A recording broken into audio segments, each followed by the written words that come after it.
Mount এভারেস্টের নামটা আসলে চুরি করা। ঠিকই শুনেছেন, পৃথিবীর সর্বোচ্চ শৃঙ্গের নাম এক বাঙালির নামে হওয়ার কথা ছিল, কিন্তু ব্রিটিশরা সেই ইতিহাস মুছে দিয়েছে। জানুন কিভাবে আমাদের বোকা বানানো হলো। সাল 1852। তখন হিমালয়ের পাহাড়গুলোর কোনো নাম ছিল না, ছিল শুধু নম্বর, যেমন পিক 1, পিক 2। দূরে একটা আবছা পাহাড় দেখা যেত, যার কোড নেম ছিল পিক 15। ব্রিটিশরা ভেবেছিল ওটা সাধারণ একটা পাহাড়, কেউ পাত্তা দিত না। কিন্তু গ্রেট ট্রিগোনোমেট্রিক্যাল সার্ভের অফিসে বসে এক বাঙালি গণিতবিদ রাধানাথ শিকদার দিনের পর দিন জটিল অঙ্ক কষে যাচ্ছিলেন।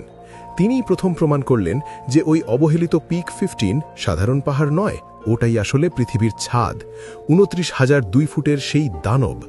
আবিষ্কারের আনন্দে তিনি ছুটে গিয়ে তার বস অ্যান্ড্রু ওয়াকে বলেছিলেন, sir, I have discovered the highest mountain in the world.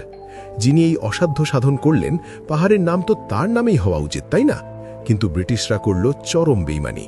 যিনি পাহাড়টা মাপেননি, দেখেনওনি, সেই প্রাক্তন বস জর্জ এভারেস্টের নামে নাম রাখা হলো। আর গণিতের জাদুকর রাধানাথ শিকদারকে ইতিহাসের পাতা থেকে মুছে ফেলা হলো।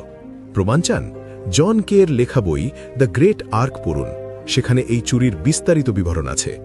এই বাঙালির হৃৎসম্মান ফিরিয়ে দিতে ভিডিওটি শেয়ার করুন এবং কমেন্টে গর্ব করে লিখুন, the real hero Radhanath Sikdar.